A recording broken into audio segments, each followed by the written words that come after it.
Cool. Again, welcome everybody to the SFYBL Pony Umpire training.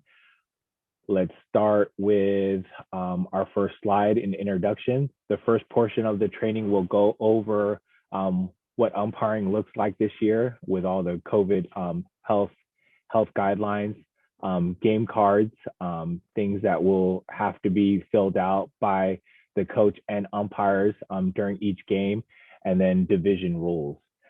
After that's done, we will ask if the coaches are not available to stay. They're more than welcome to leave, and then we'll continue with the umpire portion of the presentation. Well, before we go to game cards, let's talk about umpiring this year, what it looks like. Obviously, there's a lot of new health orders in place due to COVID. As far as the umpires are concerned, we'll talk about it more at the conclusion of the presentation.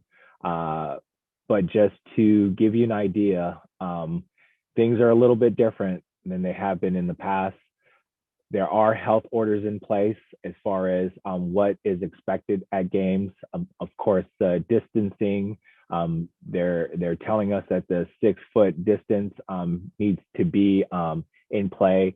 I know there's a lot of new health orders coming around, orange tier, possibly going into the yellow soon. I know a lot of things are changing, but unless you hear different from us, everything you read is going to remain the same. And again, until you hear differently. Right now, where we're at, there is distancing rules in place. There's still hand sanitizing rules in place. There's still sanitizing of equipment in place. There's still spectator guidelines that are in place. And there's also a needing to clear the field immediately after the completion of a game still in place.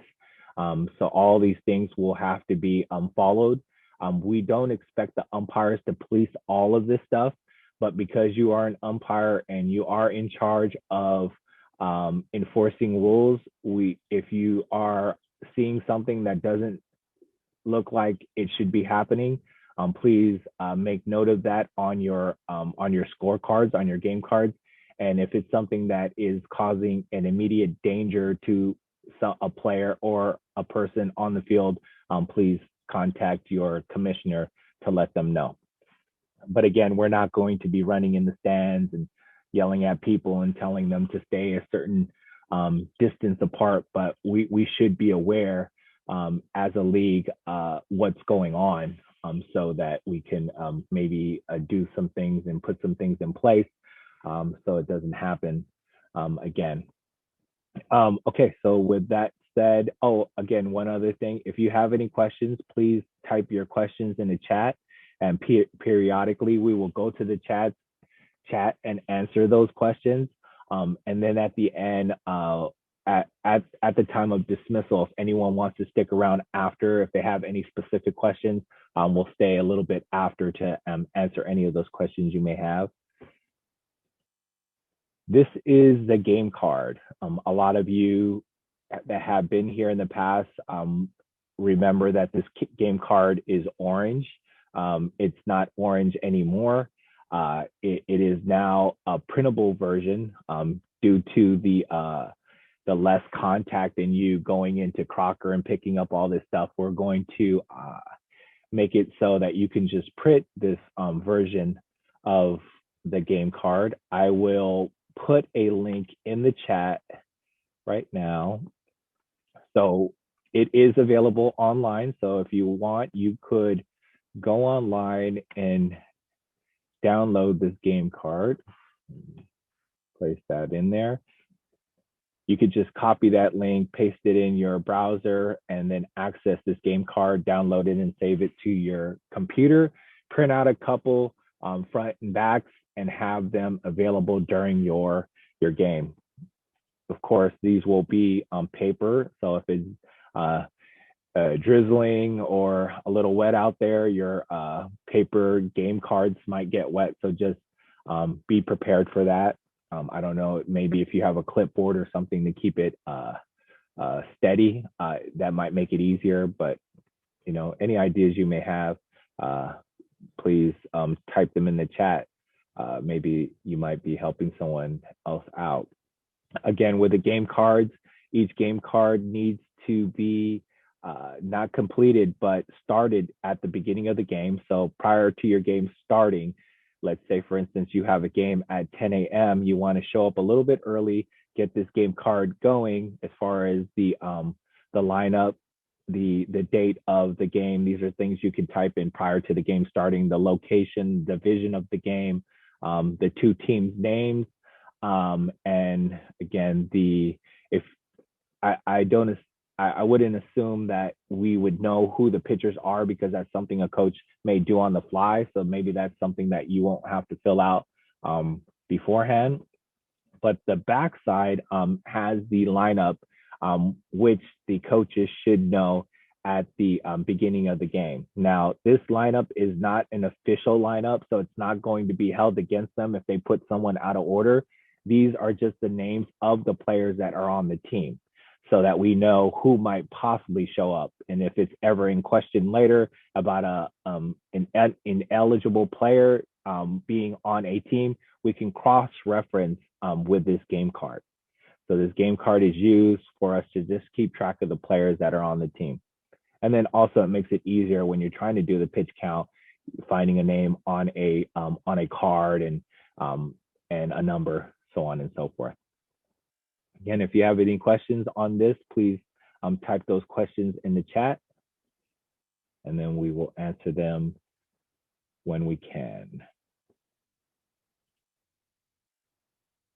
Introduction, overview of the clinic. We're going over basic training to familiarize new umpires with common situations and rules and the how-tos, help new umpires know what to do on the field, and refresh rules and mechanics for experienced umpires, and of course the COVID health order and how it applies to us.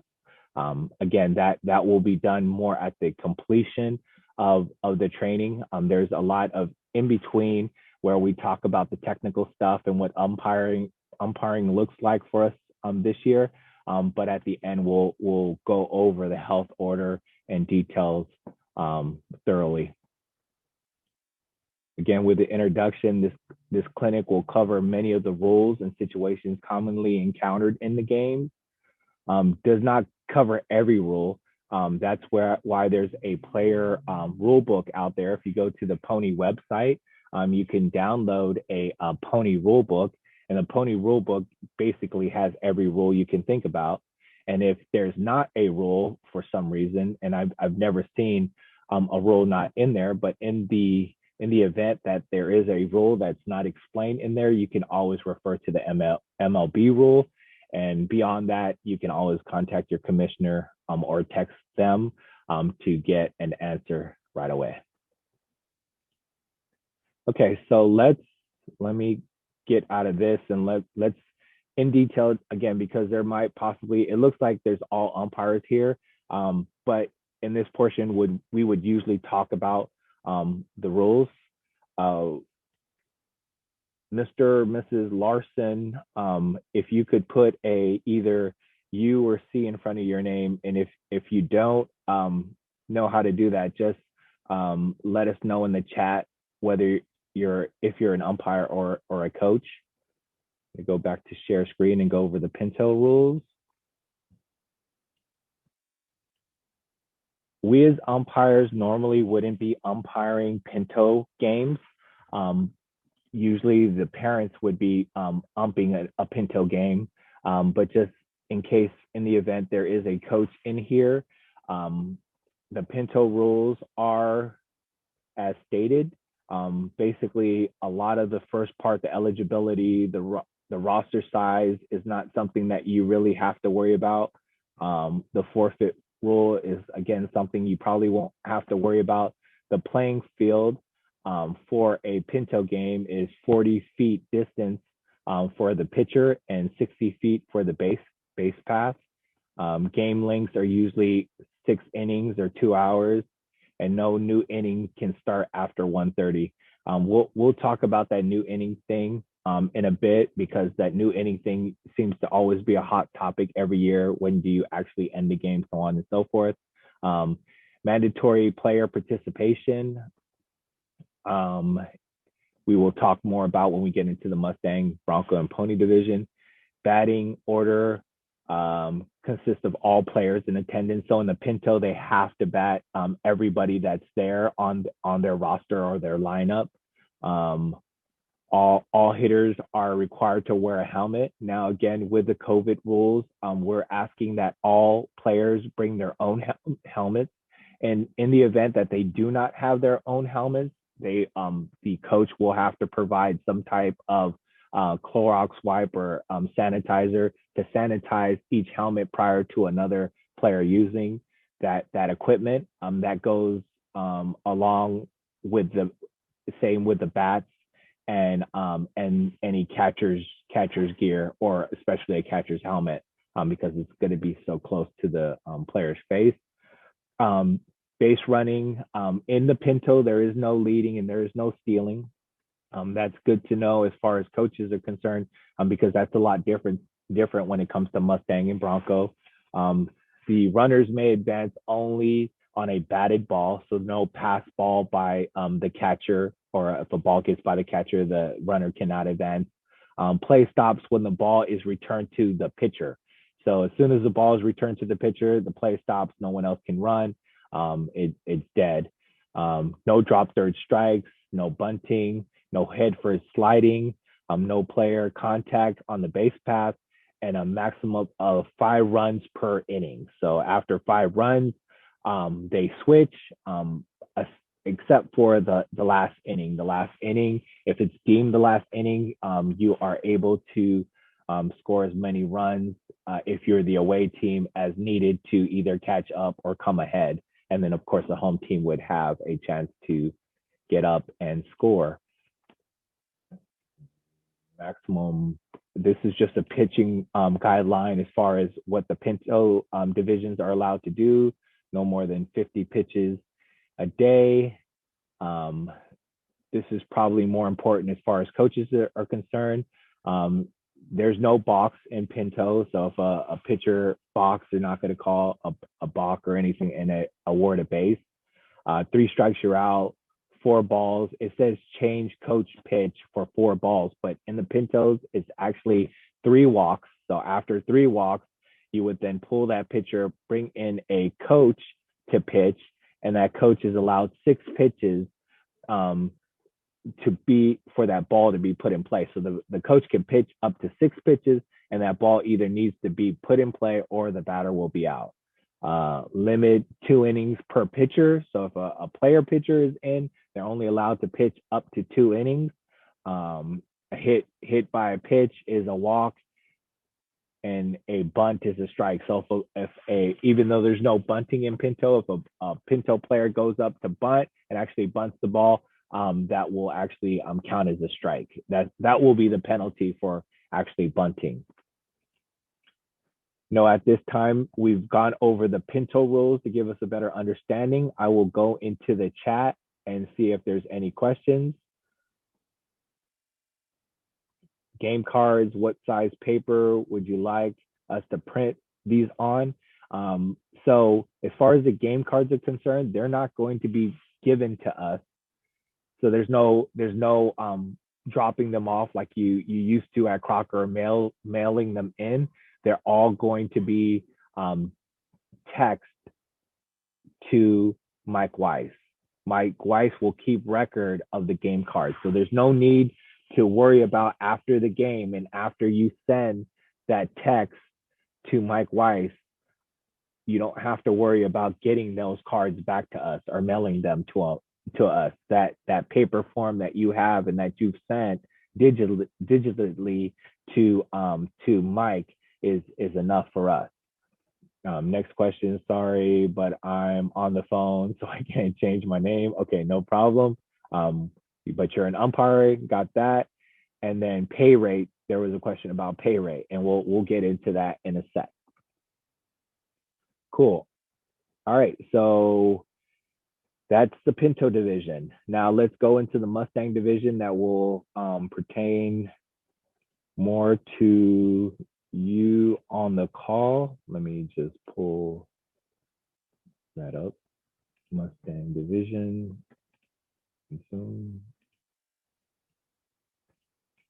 Share screen.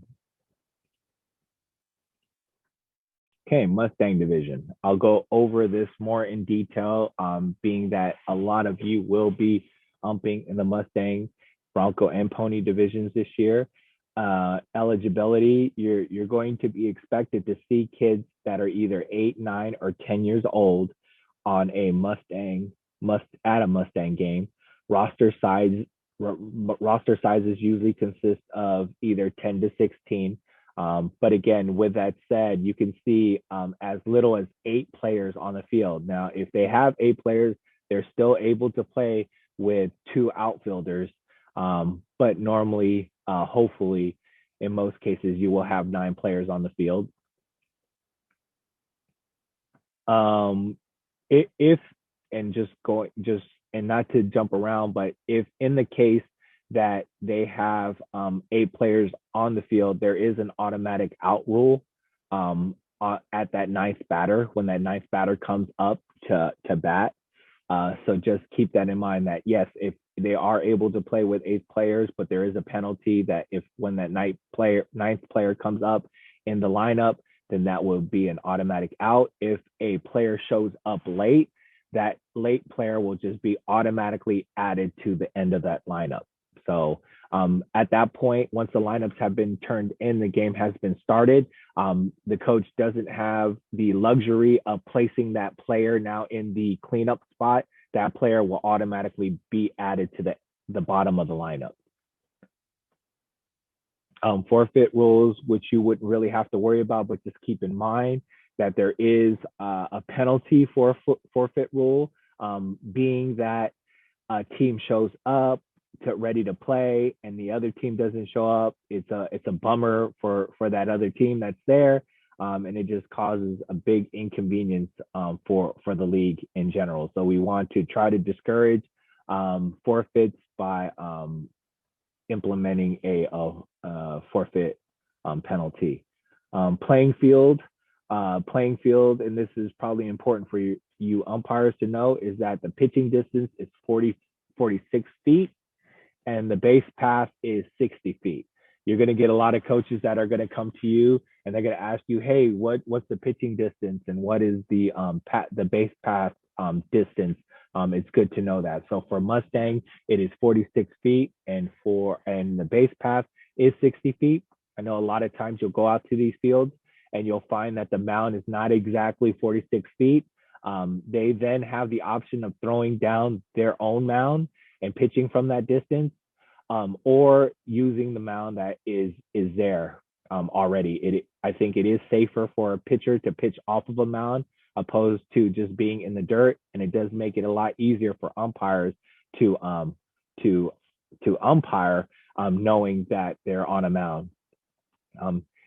The Mustang division, there is 6 innings in a Mustang division. That's of course if it's not interrupted by a mercy rule, and the games are usually 2 hours, whichever comes first, 6 innings or 2 hours.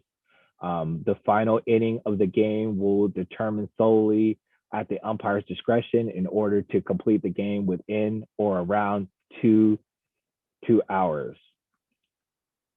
Okay, so with this said, so 6 innings or 2 hours. So if you know your game is 2 hours and you're getting to the hour and 30 minutes, at the hour and 30-minute mark, you probably want to call last inning, given that most of these games take at least 30 minutes to complete an inning, at least 30 minutes. I mean, I've seen last innings last longer, way longer than that. But in respects of the time, we want to make sure to end this game in a timely manner. So we want to get close to 2 hours as possible, being that we only have 30 minutes to clear the field for the next team. And going back to the guidelines, we know we want to be mindful of the health order. So we want being on time is more important now than it ever has. So again, you have 2 hours for a Mustang game, but that doesn't mean that you're going to wait to 2 hours to call last inning. At about an hour and a half, you're going to start letting coaches know that, hey, we're at an hour and a half. This is going to be the last inning. And what that means is that you're deeming it the last inning.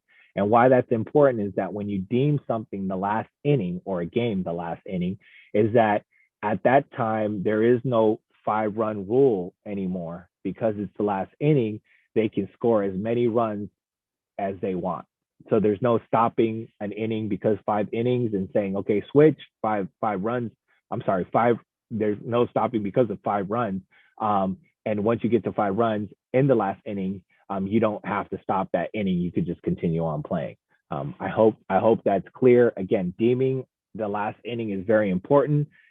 If you get to the end of the game and you have not deemed the last inning, and the visiting team was not allowed the opportunity of scoring more than 5 runs, they can then lose. And if they lose because you didn't call last inning, then you're probably going to hear it from the other team or from the visitors team's coach. So just keep that in mind. It's very important to to be mindful of your time and let the coaches know that, hey, this is deemed the last inning, whether it's the 3rd inning, 4th inning, whatever it is. If you're getting close to that time limit, make sure you let them know. Mandatory player participation, at least 2 defensive innings or 1 at bat. There are mandatory playing rules. So sometimes you'll have coaches that show up with 16 players. It's hard for them to keep track of all that, and we don't expect you to have to keep track of all that as well. That'll be something that the opposing coach will have to keep track of. But just keep in mind that each player that's there should have the opportunity to play. So, and that's what the mandatory playing rule means. By the 4th inning, anyone must have played defense. Again, this is more for coaches. This isn't something that you're going to have to police. Batting 9, 10, or all the players present. So in the lineup, when the teams are playing, they have the option, if they have 16 players there, they have the option of either batting 9 players, 10 players, or the entire lineup. So nothing in between. They can't bat, if they have 16 players, they can't bat only 13 players or 14 players. It either has to be 9, 10, or the entire lineup. That's the only options they have. They only have 3 options: 9, 10, or the entire lineup. If you do bat the entire lineup, you have the luxury of switching defensive players in and out, right? Because if you have the entire lineup, you don't have to worry about, okay, them announcing to you, hey, I'm putting 10, number 9 in for 8, or 7 in for 2. They can bat if they're batting the entire lineup, they can freely substitute their players in and out. The only time they have to worry about that is if they're batting 9 or 10, they now have to announce to you or to the opposing team that they're making this switch. And that switch with that player is now married to that spot. So if 2 goes in for 6 and 6 comes out, if 6 ever returns to the game, they have to return in that same spot in the batting lineup as they had in the beginning of the game. So just keep that in mind. We're not expecting you to police all of this, but just keep in mind that these are questions that you're going to have from your teams or your coaches that are out there. And again, when they have a problem, the first person they're going to come to is you. So you're going to be looked at as to having the answer. Again, this is just the pitching count each day for a pitcher. 7 to 8-year-olds are only allowed to pitch up to a maximum of 50 pitches per day. A 9 and 10-year-old is only allowed to pitch up to 75, and an 11-year-old is only able to pitch maximum 85 pitches per day. Again, this is important to just keep track of as far as the coaches are concerned, because we don't want to damage the players' arms. But in the same respect, we're not going to penalize you for not being on top of that. But what we do ask of you is that, going back to that game card thing, is that at the end of the game, that these coaches must place on that game card that you're going to turn into Mike Weiss the number of pitches per pitcher that they pitched that day. And I'm going to say that one more time just to make it clear that you're not going to have to count each pitch when a pitcher is pitching and you're umpiring, but you are asked to make sure that the coaches record on your game card the number of pitches that pitcher pitched that day. Because then now it's required that that coach go back and put into a Google Doc the number of pitches that pitcher pitched, and your game card is going to be used for verification just in case there's any question between both teams whether that pitcher actually pitched that number of pitches. I hope that makes sense. Again, you're just verifying at the end of the game the number of pitches per that pitcher. That's it. You're not having to make sure to count them or anything like that in between innings or anything like that. This is, again, just for coaches, the number of days rest a pitcher needs prior to the next game, because most of the games are only going to be played on Saturday, or the possibility of a Saturday and Thursday. I don't think there's anything within this that requires us to be aware of. But there might be a possibility if a pitcher pitches on Thursday, them pitching on Saturday, the days of rest might come into play. They might come to you and question that. But just let them know that you'll make a note of it on your game card if there's any problems, and you would that infraction or that question that they have will then be brought to us on the board, and then we could address it as needed. Stealing. This is probably important for you umpires out there. Lead off, and all bases are allowed. All bases are allowed. So you're able to take a lead in the Mustang division, right? So you can take leads. Also, you can steal. You can steal second base, and you can also steal third base, but you cannot steal home. Now, this is another area where we get a lot of questions, because when a ball gets by a catcher, the runner from third then runs home. Is that considered stealing? No, it's not considered stealing. Running home on a pass ball is not considered stealing. Stealing would be a straight steal from third base, waiting for the pitcher to pitch the ball, and then the catcher catching the ball and the runner at third just running home. That's the difference. So pass balls you're allowed to take home, but on a pass ball you're allowed to take home, but you're not allowed to straight steal, or what's called a suicide squeeze, or a suicide steal. Runners, and then the next thing just kind of explains that a runner may run home on a pass ball, again, or a wild pitch, and attempt by the defense to put out a runner on a wild return throw back to the catcher, to the pitcher. Okay, so this is another one that gets us every year, is that when a catcher, so let's say, for instance, just imagine with me for a sec, you have a runner on first and third, and the runner from first attempts to steal second. The catcher then throws the ball to second base. At this point, that runner at third base can then run home. I hope everyone gets that. So if that catcher attempts to throw a runner out at any bag, it's not a steal now if that runner on third base runs home. Again, on a wild throw back to the pitcher, if it's a wild throw back to the pitcher, that runner on third base is allowed to run home. So that the coaches need to teach the catchers to cleanly throw that ball back to the pitcher, because a wild throw back to the pitcher will result in that runner attempting to run home. That, again, is not a straight steal of home. Balks are not enforced. However, runner is allowed next base if running on a pitch. So we're not calling balks, right? But we are enforcing protecting the runner. So if a pitcher is pitching and does balk or stops in the middle of their windup, and that runner was attempting to steal second base, we will not penalize the runner for the pitcher balking.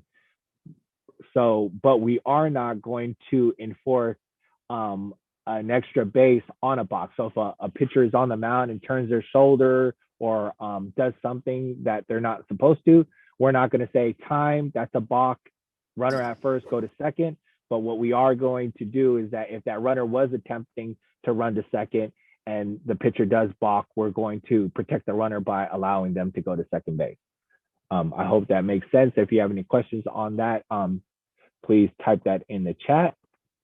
As far as balks are concerned, you do want to sometimes maybe call time out and let that pitcher that is balking a lot and throwing off runners, let them know what they're doing. If it's something that continues to happen and it is throwing off the runners and you feel that the pitcher is purposely doing that, then you could at that point call a balk and award a base, just to send a message to the coach that this is happening and it needs to be fixed. Stop stealing after 10 runs. So after 10 runs, if a team is up by 10 runs, at that point they should stop stealing and stop advancing on a pass ball or a wild pitch back to the pitcher, or I'm sorry, a wild throw from the catcher back to the pitcher. So I mean, basically, when you're up 10 runs, just stop stealing. Okay, so much money. It's my YC chain. Why you carry it around with you? So just a quick reminder, if you're not talking, she didn't want to take it. Thank you. All right. So run limits in the Mustang rule or in the Mustang division is a maximum of 5 runs per inning, except in the final inning. Again, if you deem it a last inning, it's the final inning, and the visiting team is allowed to score more than 5 runs. But it is 5 runs per inning, other than the last inning. And the mercy rule is 15 runs after 3 innings and 10 runs after 4.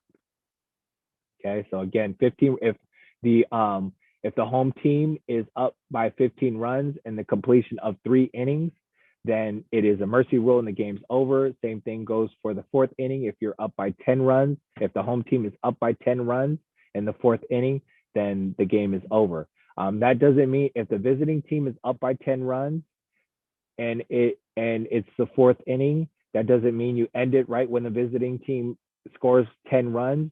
You're gonna allow the home team to do whatever they have to do to make it less than 10 runs. But if the home team cannot do that, then the game is done. If you have any questions on that or need clarification on the mercy rule, please type that in the chat and we will answer that after we end the completion of the Mustang portion. But again, 15 after 3 and 10 after 4. Base pass, no player contact is allowed on the base pass.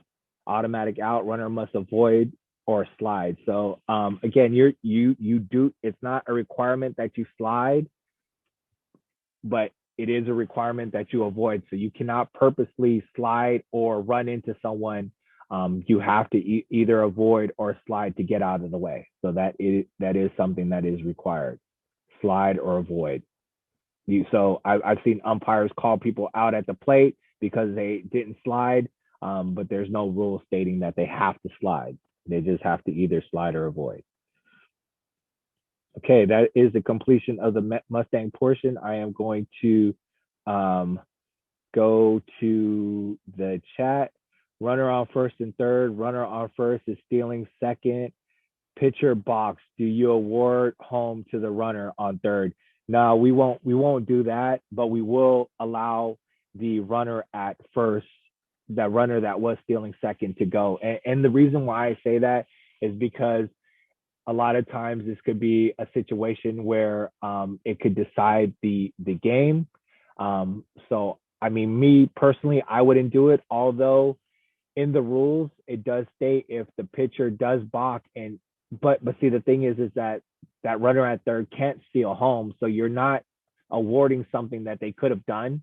So I would just keep that runner at third, but I would then allow that person that was stealing second to go to second base. Again, there's things that are allowed and things that aren't allowed, and stealing home is not allowed. So if a pitcher balks, we're not awarding something that runner at third would have gotten if that pitcher didn't balk. You know what I'm saying? So just keep that in mind.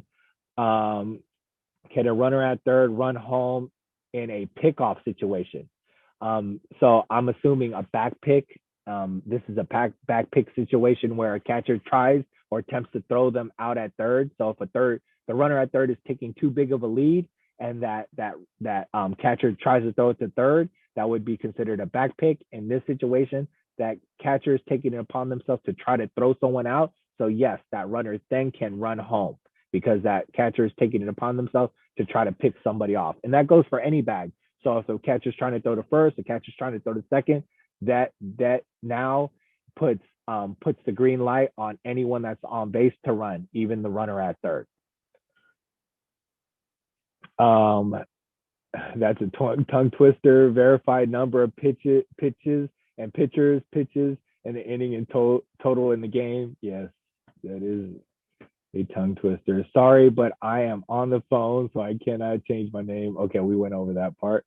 Okay, so again, we're clear on the Mustang division. The other divisions shall go real quick because most of the stuff that's in the Mustang is the same for the Bronco and Pony. Give me 1 sec, and once we get through the rules, we'll take a little break. Let me go to the Bronco division.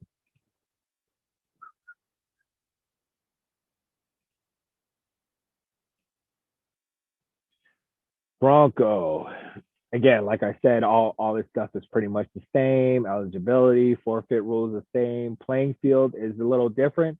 For a Bronco division, it's 50 feet for pitching distance and 70 feet on the base path.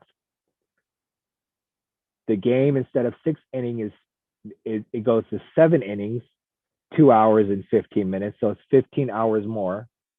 And the final inning of the game will be solely at the umpire's discretion in order to complete the game within the 2:15 time frame. Again, what that means is that if you feel you're getting to the point where the game is going to last more than 2 hours and 15 minutes, it could even be at 1 hour and 30, it could be at 1 hour and 45 minutes, you're going to tell each team that this is the last inning. Now, I could tell you where this can get a little hairy. You call last inning at 1:45, and all of a sudden a miracle happens and the inning ends in 5 minutes. And now you're at 1 hour and 50. And the team says, well, we get to play 2 hours and 15 minutes, and that inning only took 5 minutes. What do you mean? We should be playing another inning. In this situation, what I would do is, because you called it a last inning, you said it was a last inning at 1 hour and 45, and the inning only took 5 minutes. That's no fault of your own. That's just how it happens. That's the inning, and that's it. The game's over. If you want to take it upon yourself, and again, this is where it gets a little hairy, to say, well, that in all fairness, that inning only took 5 minutes. If both coaches agree to play one more inning, then I'm fine with that. And if both coaches agree, then you can continue on playing the game. Now, if one coach doesn't feel like playing the other inning, obviously that's going to be the coach that's ahead. Then you don't have to play that last inning. You've already deemed it the last inning. The inning is over. It's done deal. There's nothing you could do. But if both coaches are saying, no, let's play one more inning, and they both agree, and you feel like it's fair, then you could play an additional inning. I hope that's clear. But again, last inning is deemed last inning. It takes 5 minutes, whatever, and it's under 2 hours and 15 minutes because you deemed it the last inning, and both coaches agree it's the last inning. It's done. Again, if it's over quick, and the coaches want to continue to play and they both agree, and a lot of times you'll get one coach that's like, yeah, let's play one more inning, and the other coach is like, well, it feels like they're being pressured. At that point, you could say, hey, you know what, game's over, that's it. So it's at your discretion. Where if you feel that another inning can be played and everyone agrees, then play another inning. But if it's not feeling like there's an agreement, then you've deemed it the last inning. That's it. And for time purposes, because what's going to happen if you play that next last inning because they both agree, believe me, just Murphy's law, that inning's going to take an hour and 30 minutes. So you're going to get into the 3-hour territory. So just keep that in mind when you're doing all these things. They can have ripple effects, and then again, if that game goes over, then the next game goes over, and so on and so forth. Mandatory playing rules, again, that's just self-explanatory. That's all there. Batting lineup, it's the same thing. 9, 10 or the entire lineup. These are the pitching rules that the coaches need to know, and also good for you to know if they ever question. Stealing is the same thing. Also in the Mustang rule, and something that we didn't go over, there is a drop third strike. So the drop third strike rule is in effect, and what the drop third strike rule means is that if the catcher doesn't catch that third strike and it drops, the runner at the plate has the option of running to first. Yeah, that runner at the plate has the option of running to first. So the drop third strike rule is in effect. Box in the Bronco division are in effect as well. It's at your discretion whether you're going to call every single box or if it's just a little ticky-tack box. Maybe you don't call it. Maybe you just go out there, call timeout, tell the pitcher what they're doing. But if it continues to happen, you're going to have to award a base, because if you don't, you're just going to have a game that's going to take forever. So box are in effect in the Bronco division. Leadoffs, of course, are in effect just like the Mustang division. Stop stealing after 10 runs, that still applies. Stealing second and third and home are allowed. So in the Bronco division, unlike the Mustang division, you are allowed to steal home. So that's still in effect. Maximum of, it's a little different than a Mustang. In the Mustang division, you're only allowed to score 5 runs per inning, but in the Bronco, it's 8 runs per inning except for the final inning. So that's the only difference. 5 in the Mustang, 8 in the Bronco. Mercy rule is 15 after 4, because again, you're playing 1 additional inning. You're not playing 6 innings, you're playing 7 innings. So it's 15 after 4 and 10 after 5. So no mercy rule until at least the 4th, and then the 5th inning is completed. And if home team is leading by 15 runs at the 4th, or at the end of the 4th, or 10 runs at the end of the 5th, or more completed innings, the game shall be declared completed, and the home team shall be declared the winner. Cool. So that's the completion of the Bronco division. Let me go to the chat and see if there's any questions. You may enforce third game of the season.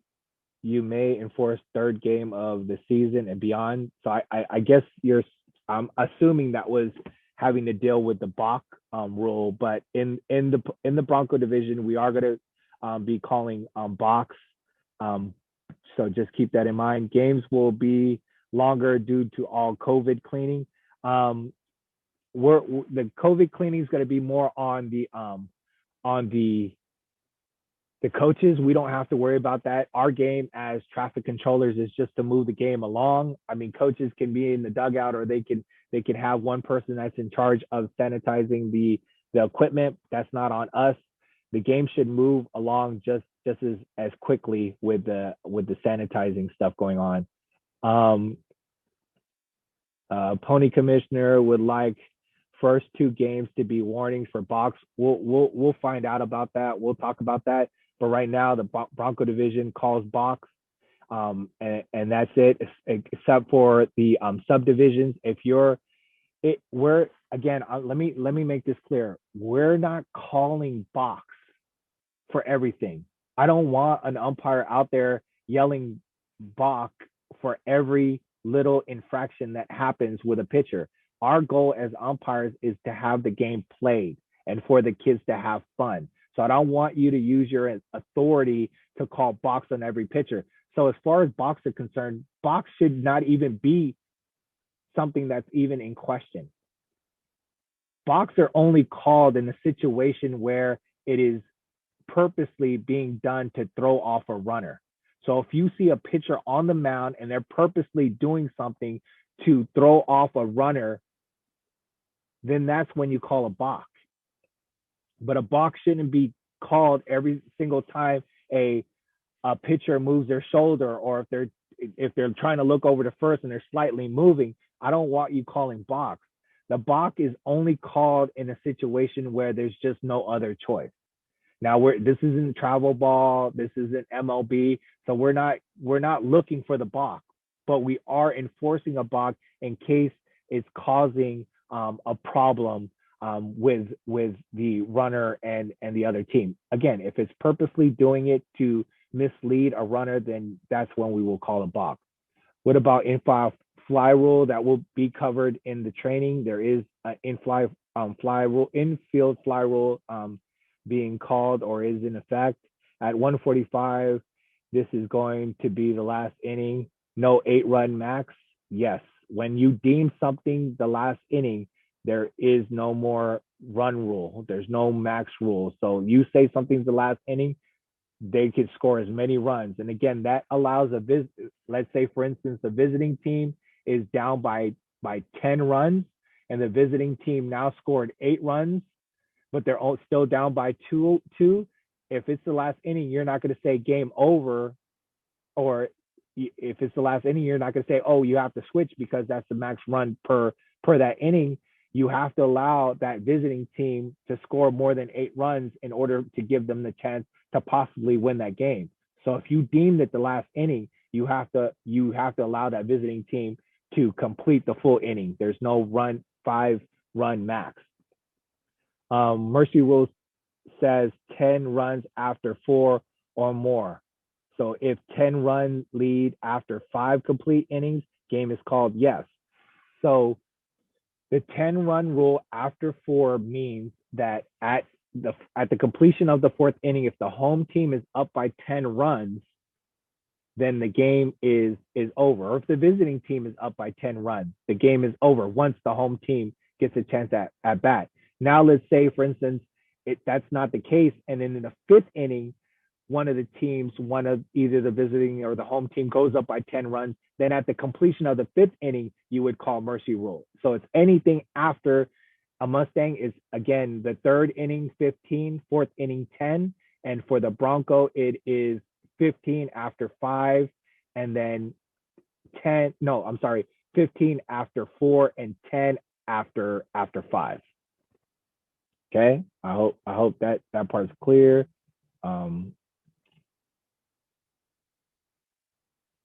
Again, question, don't enforce balk in the lower division. I think we've already addressed that as umpires, we're going to take it upon ourselves to know when to call a balk and not to call a balk. So I think we got this. We're all clear that we're not calling balks just to call balks. We're just trying to teach the kids the proper way of being on the mound. And the reason being is that as an umpire, you're not just an umpire, you're also teaching these kids. If a kid gets on that mound and they continue to balk and feel that this is the way that they should be pitching and no one teaches them, then they're going to take that to the next year. They're going to take that into high school, the coaches are going to ask them, hey, no one ever told you what a balk was. So we're not just umpires, we're kind of teachers out there. And with that said, as a teacher, you wouldn't go out there and penalize every student because they never learn anything if you just did that. So the first and foremost, we want to teach these kids. So our first order of business is not to go out there and penalize. Our first order of business is to teach. So we want to teach the kids first, and then if it continues to happen, we have no other choice to penalize to kind of send a message. Okay, last one, and then we are going to take a break. Give me one sec. Keep doing that. Minimize the pony division. This should go by pretty quick. Pony division. Pony division, a lot of the same stuff as the Bronco division. Max players, the playing field's a little different. 54 feet for pitching distance, 80 feet for the base path. Game length is 7 innings, 2 hours and 15 minutes. So similar to the Bronco division. Not similar, exactly the same. Batting 9-10 tire lineup. The number of pitches per age group is a little higher because they're a little older. The stealing rules are still the same in the pony division as it is the Bronco. Mercy rule is the same. It's basically everything's the same. So pony is the same as Bronco. They are a little older, so just keep in mind that you might want to enforce the rules a little bit more strict in this division. But keep in mind that we do have divisions. We have a Mustang division, a Bronco division, and a pony division. Within that division, we have subdivisions. We have single A, double A, and triple A. Triple A meaning the highest or the highest skilled subdivision, and single A being the lowest. So if you're umping a single A division, that the kids will be less skilled. So when the kids are less skilled, you might want to take it upon yourself to be a little bit more loose. When the kids are more skilled, they're going to look towards you to be a little bit more strict because they want to enforce rules. They want rules enforced in order to keep the game going and them to learn. So you're going to see in a lower division game, the kids don't mind you not calling some things, but in a upper division, they're going to look towards you to enforce those rules. And if you don't enforce those rules, they're going to let you have it because you're giving one side an advantage and the other side a disadvantage. So just keep that in mind. That's pony. I'm going to the chat. 80 base path, 54 field is different distance. Yes, it is. For game lengths and Mustang, if you call last inning at that should be an hour 30 minutes, and visiting team bats until 2 hours into the game goes ahead, do you allow the team to bat even game goes over 2 hours? That is an excellent question. What do we do in the situation that game just will not end? At this time, we would take it upon ourselves, if it reaches that 2 hours and it is just going over, then you go to both teams, both sides, the visiting and home team, and tell them, I apologize, but due to the time this game is going over and that we have no other choice but to end this game and to revert back to the last completed inning. That means basically in the fourth inning, if that inning will never end and is just continuing to go and that next team is ready to play, and because of COVID rules, you can't have too many people in one place, you tell both teams, it's like, hey, this game is going overtime. We have no other choice but to deem it over. And then we're reverting to the last inning played. If it's the fifth inning and the score is 6-4, and the last inning was the fourth inning and it was 2-3, you're going to revert to the prior inning for the final score. That's just the way it has to be. With COVID, we have no other choice. We have to get those people out of there and the next team on. And so to answer that question, yes, we would just deem it the end of the game at the time completion and let the coaches know that we will revert to the last completed inning. Let's go to, okay, that is it. All right. At this point, we've completed the rule portion of the umpire training. I know it's a lot of information. I know I'm already tired of talking. But if you have any questions, at this point, I can see everyone on the screen. If you want to raise your hand and ask those questions now is the time.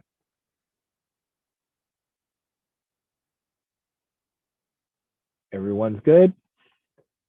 Okay, cool. Hey, yes. I have a quick question on how do you get the scorecard? You download what? So in the chat, I put the link to the scorecard or the game cards in the chat. Okay, it's in the chat. See, I'm not really all that computer literate, so I have somebody else here that is. So It's in all- the chat it's- now? it's in the chat now. And it's either it's labeled front and back, and there's a bunch of letters and numbers after it. It says Okay. front, and if you click on that link, it'll take you directly to the game card, and you just print those out.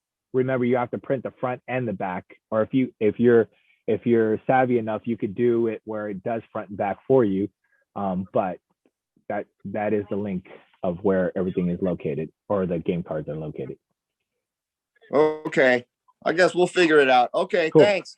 Cool. Once we leave Zoom, where do you get it once you leave this? I'll have Mike email it to everybody, but it should be on there. You know what I'll do? I am going to paste it right now for everybody.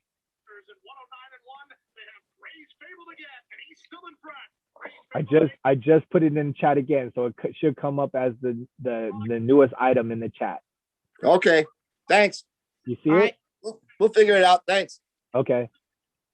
All right. So it is 11:02 at this point. If you are a coach, and it looks like it's mostly all umpires in here, but if you are a coach, you are welcome to leave now. If you are an umpire, we ask that you stay. We will take a 10-minute break at this point. It is 11:02. Let's return at about 11:12. So right now you're on break, a bio break, get something to drink, and then we'll be back in 10 minutes. I had a quick question. Yes. Is there a specific brand of bat that they're allowed to use? I remember 2 seasons ago, they only had, I think, USA. So there Right. is a brand. So with COVID and all this stuff having to be done so quickly, there is a bat requirement that is put on us with the pony division, which is USA bat, because it's COVID and because a lot of kids are needing their own bats and so on and so forth. I don't think we're going to enforce the actual brand of the bat this year, but we are asking that they don't use anything over 5/8 barrel bat. Like, so they can't use a super big barrel bat or anything like that. But other than that, a jumbo barrel bat, they're allowed to use whatever bat they have available to them. Thank you. Cool. All right. With that said, we're gonna be on break, and I'll see you back here in a sec. All right, let's get started back up. Just to clarify, when we ended, there was a bat rule in question. Just again, keep in mind, we're not allowing illegal bats. So if it's a bat that's obviously not supposed to be used, like a T-ball bat being used in a Mustang division, that's a safety issue. So we don't want to allow that. Any bats that we feel that might cause a danger to another player, those bats are not allowed. It's just, as far as the USA bats are concerned, it's hard to ask a family that's just getting back on the field to be obligated to purchase a new bat at such a short notice and not knowing if a season's even going to happen. So we're going to take in consideration that might be the case. So we're not going to make people all have USA bats, but it's something that they have to keep in mind, and possibly for next year and so on and so forth. So it might be a good investment. But yeah, we're not allowing any illegal bats that might be a danger to any other players on the field. All right, let me get the PowerPoint back up. All right, let me get out of this. Real quick, and this is a big one. So I hope everyone can hear and everyone's back. This year, we are not umpiring from behind the plate. So there's no need for umpire gear, face shield, chest protector, all that stuff. All umpiring is going to be done from behind the mound. So normally, if an umpire would umpire from behind the plate, this year we're going to be umpiring from behind the mound. If there is the case where we have 2 umpires per a game. One umpire will be behind the mound, the other umpire will be umpiring the bases, and so on and so forth. So with that said, I'm going to show a quick video that basically gives you an overview of how to umpire from behind the mound. We'll watch the video. The video is it's just someone that took a video about umpiring behind the mound. So it's off of a phone, but it just gives you a good idea of positioning and stuff like that. Let me stop share. I'm going to start from the beginning again. Also, can you maximize the video? There's a button, right? Yeah. This gives us the best view of the outside. Let me start from the beginning.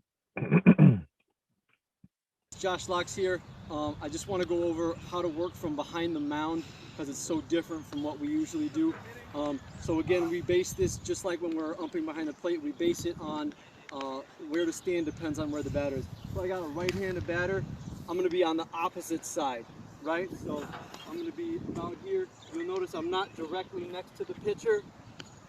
I'm a little bit behind him. I'm not directly behind the pitcher. I'm off to the side. In my opinion, this gives us the best view of the outside corner, and we're not in the batter's way. If we had a left-handed batter, I would go to this side. Same principle. I'm not directly next to the pitcher. I'm not directly behind him. I'm off to the side. All right?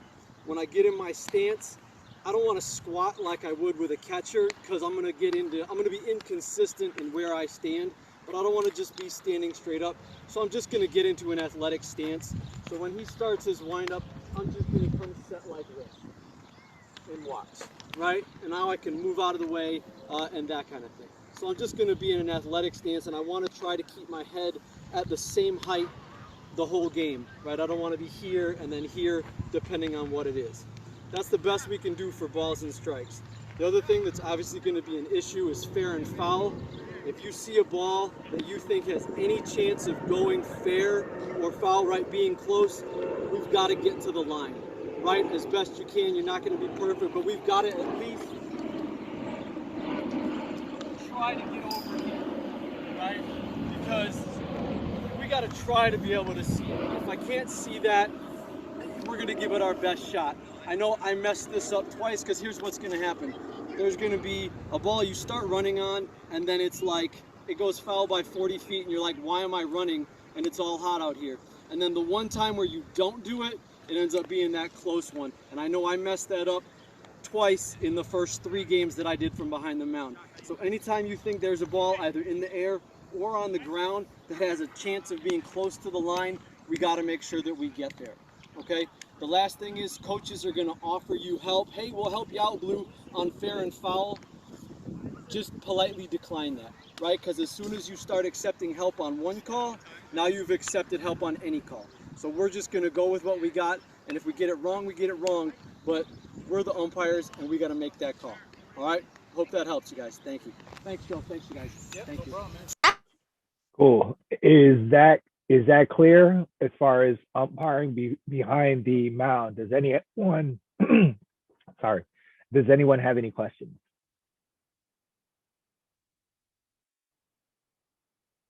Pretty self-explanatory. Behind the mound, we're calling balls and strikes. Just keep in mind, it is a little difficult to umpire from behind the mound, just knowing where the ball is crossing. Again, we want to keep that from chest to shins as far as strike zone is concerned. So just use that as a reference when you're watching the ball cross the batter into the catcher's glove. But again, umpires are going to be behind the mound this year. And if there is a base ump, we will talk about that in the next slide. Let me go back to the PowerPoint. Dennis, because it'll sound strange with me. Sorry. So at this point, Dave's getting ready to put the ball. Sorry about that. Okay.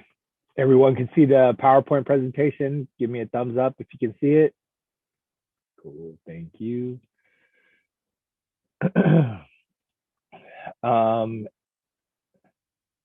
Expectations of SFYBL umpires. Maintain a positive attitude and professionalism at all times.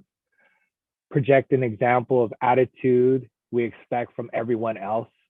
Keep temper in check. Umpires are expected to have a thick skin.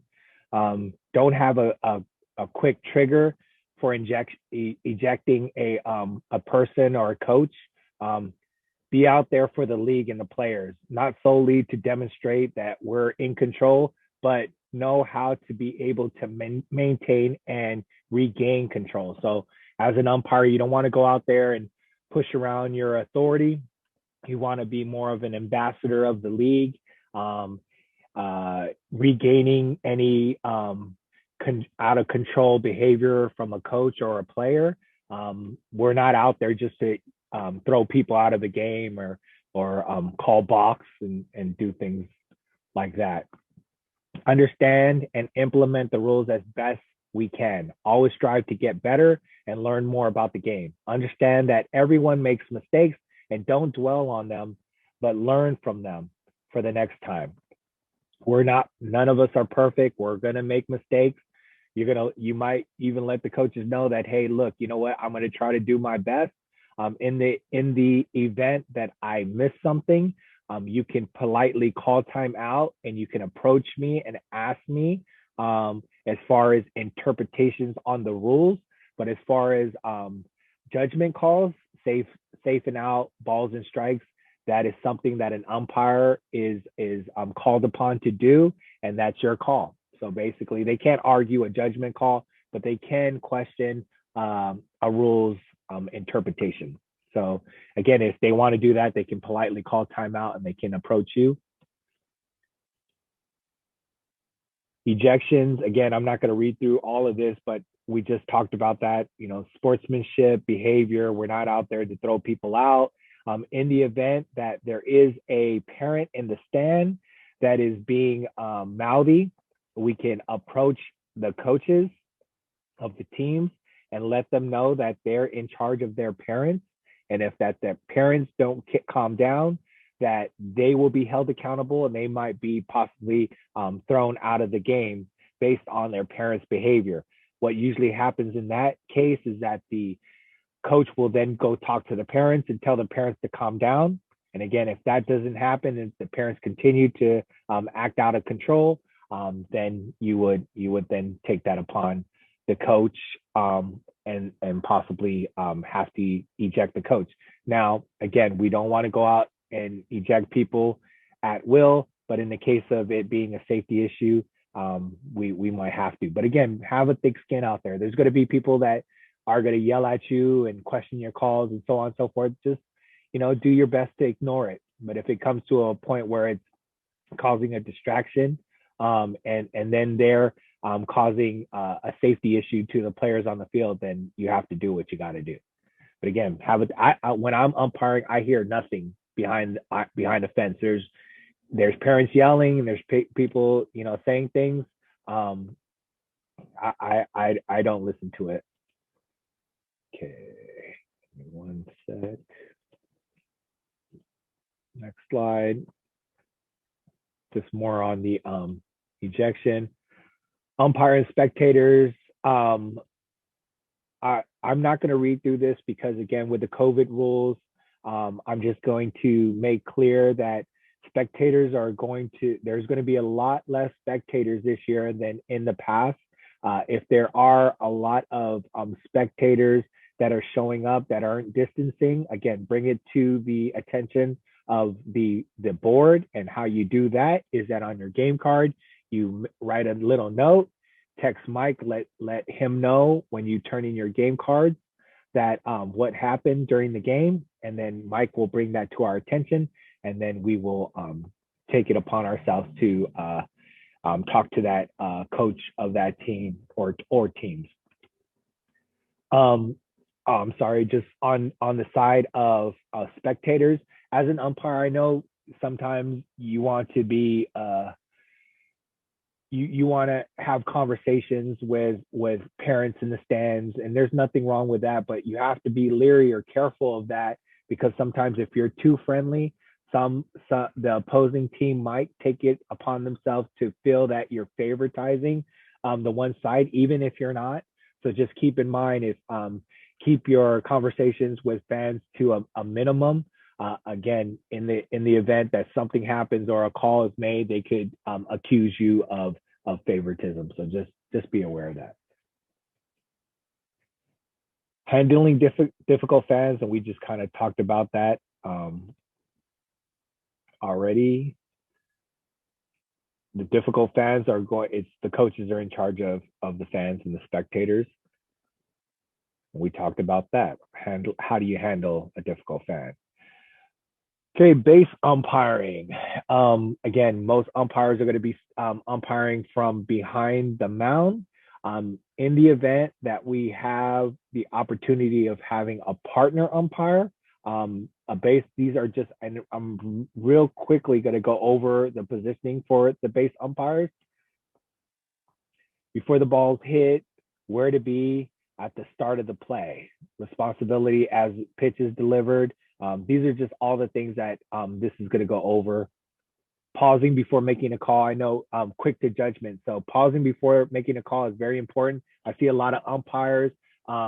They're wanting to quickly call a play before they even think about what they just saw. So before they even process what they saw.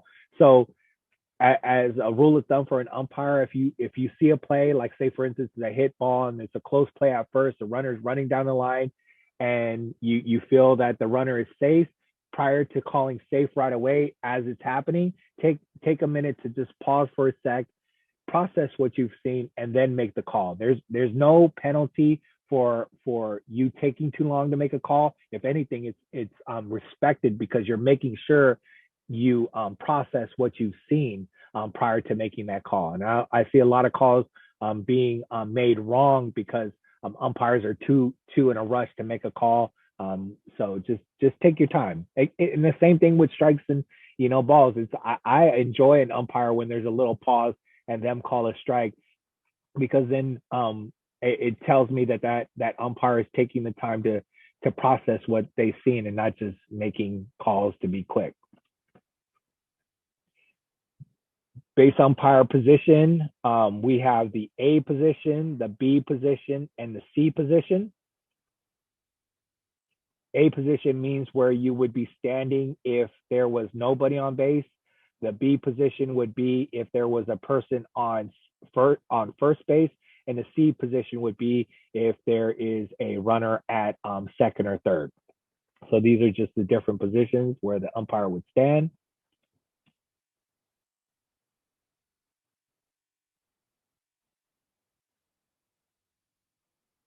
Again, this just gives you base empty, runner on first, where the base umpire would be after other combinations. So if you have someone at second base, then the base umpire would be standing between second and third.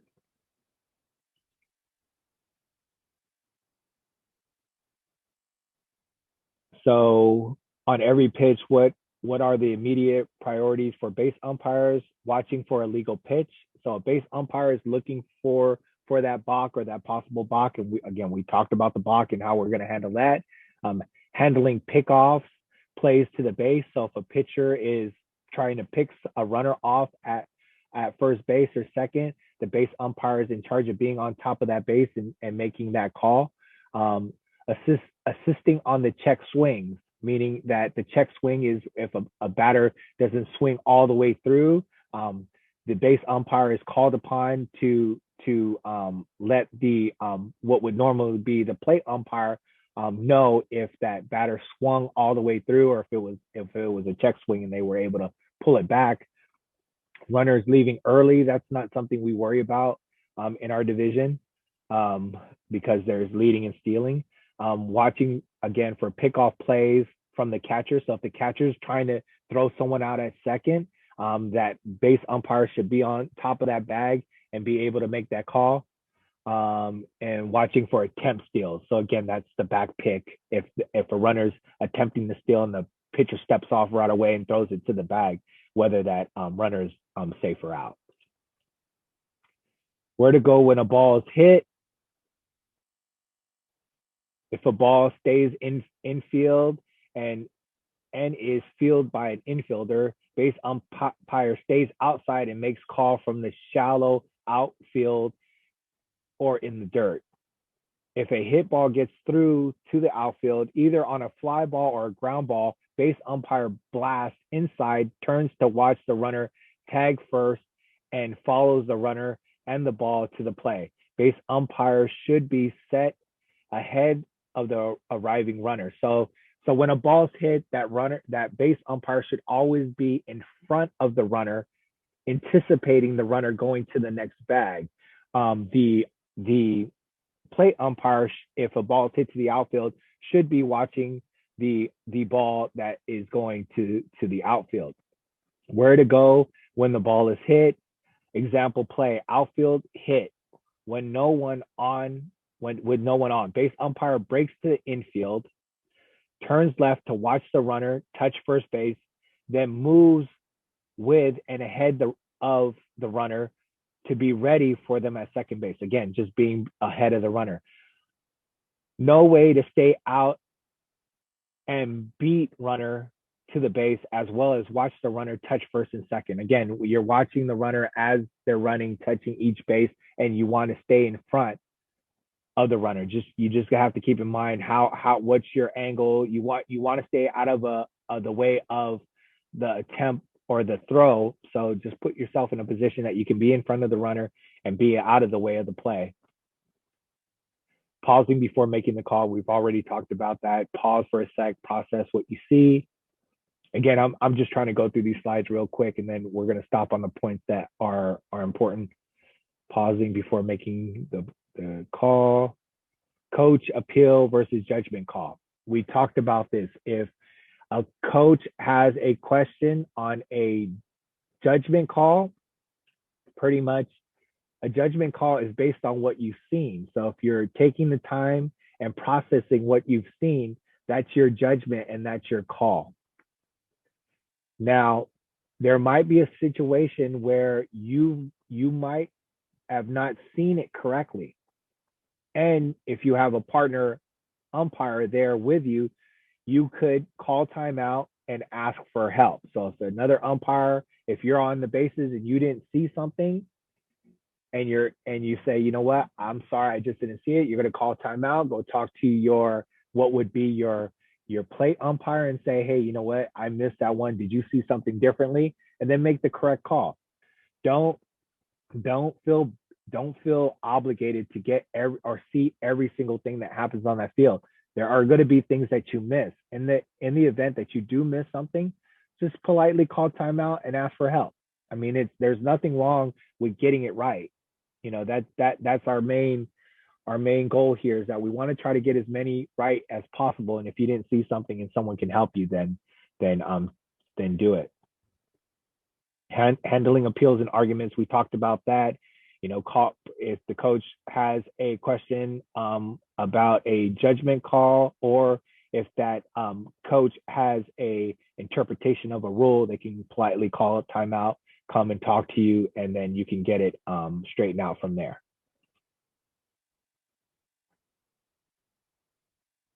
When can or should one umpire help another? We talked about that. Live ball, dead ball. Ball is live when the plate umpire puts the ball into play. So the plate umpire, if at the beginning of the game, of course, the ball is dead. If a ball goes out of play, the play is dead. A hit batter, the play is dead. Anytime a play is deemed dead, or the game is deemed dead, then it's the duty of the plate umpire, which is now behind the mound, to put that ball back into play, right? So if the ball is deemed dead, umpire says play, then that makes that ball live again. And where this might happen is that in a situation where a ball is still dead, or the game is still dead, and the pitcher gets on the mound and tries to pitch the ball right away, that would be considered a no pitch, because that ball was not put back into play. So you just remind the pitcher, hey, wait till I put the ball back into play, and then you continue with the game. Infield fly rule, this was in question before. The infield fly rule is in effect. Fair fly balls, except line drives and bunts, that can be caught by an infielder with ordinary effort when first and second, or first, second, and third are occupied and less than 2 outs. So less than 2 outs, there's 1 out, there's a runner on first and second, the ball is hit up in the air. The umpire calls or yells out infield fly. That batter's automatically out. Therefore, the runners can now stop and pause, and they don't have to worry about being doubled up. And that's why the infield rule is in place, is that it defers, or it stops people from, or infielders from, purposely dropping the ball and then picking it up and then turning a double play. So the infield fly rule is in effect. You as umpires, to remind yourself when you have runners on first, second, and third, you could let both teams know infield fly rule is in effect. Therefore, it reminds you, but it also reminds the other team that if the ball is hit up in the air, it's going to be an infield fly, and that ball is then deemed dead, and then that runner is then, no, I'm sorry, that ball is not deemed dead. The runner is deemed out, but the runners are able to advance at their own risk. Now, I've seen a lot of umpires, this infield fly rule is a hard one to keep track of. And I've seen a lot of questions of coaches yelling at umpires, hey, you didn't call infield fly rule, what's going on? What I would say to that is that when the infield fly rule comes into question, if you didn't call infield fly rule, or if you see something that happened and they purposely turned a double play, you can then say that was an infield fly rule, that batter's out, and then return the runners back to the base. But you gotta be on top of it. Either you call it or you don't. You know, I don't know if there's any right or wrong answer to it. It's gonna be something that I forget to do during games sometimes. But like I said, the way it reminds me is that if I see a situation with runners on first and second and third, I just remind myself by telling them before the ball's even hit that the infield fly rule is in effect. So it reminds me to be looking for it. But then again, it's hard to do when a lot of stuff's going on. So this is the infield fly rule. Keep this in mind. The infield fly rule is in effect for us as a league. So try to remember to call it. Time of play. We've talked about this in the time limit and how long we got to play and all that good stuff. But whenever the third out of the inning is made on a tag play, any runs that cross the plate before the tag out counts. Okay, umpires, this is a sticky one. So you're going to be questioned whether that run that crossed the plate counted on that third out. And this is the rule of thumb. If the last out was a force play, meaning that there was a runner on second or even a runner on third, and the fielder fielded the ball and then threw it to first and got that runner out at first base, but that run from third crossed home plate before they got that out, does that run that crossed the plate count? And the answer is no, it doesn't, because the out result was a result of a force play. Now, in the situation that the runner hits the ball and the runner, there's a runner on second, that runner on second is running, that runner that hit the ball now runs to first and then runs to second, gets out at second, but before getting out at second, that runner that was initially at second gets home prior to the out. Does that run at the plate count? And yes, it does, because the last out was not a force out. It was an out at second base, and that out was not forced. So therefore, if that run crossed the plate prior to that out, then that run does count. Again, if you have any questions on that, you can look up information on that online. But again, there's that. Just remember, a force out is different than not a force out when it comes to runners crossing the plate.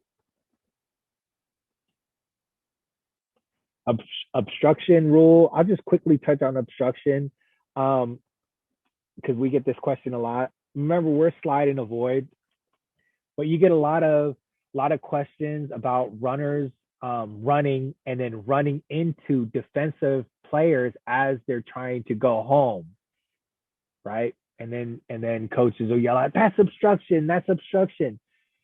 Remember, obstruction is only called if it results in an out.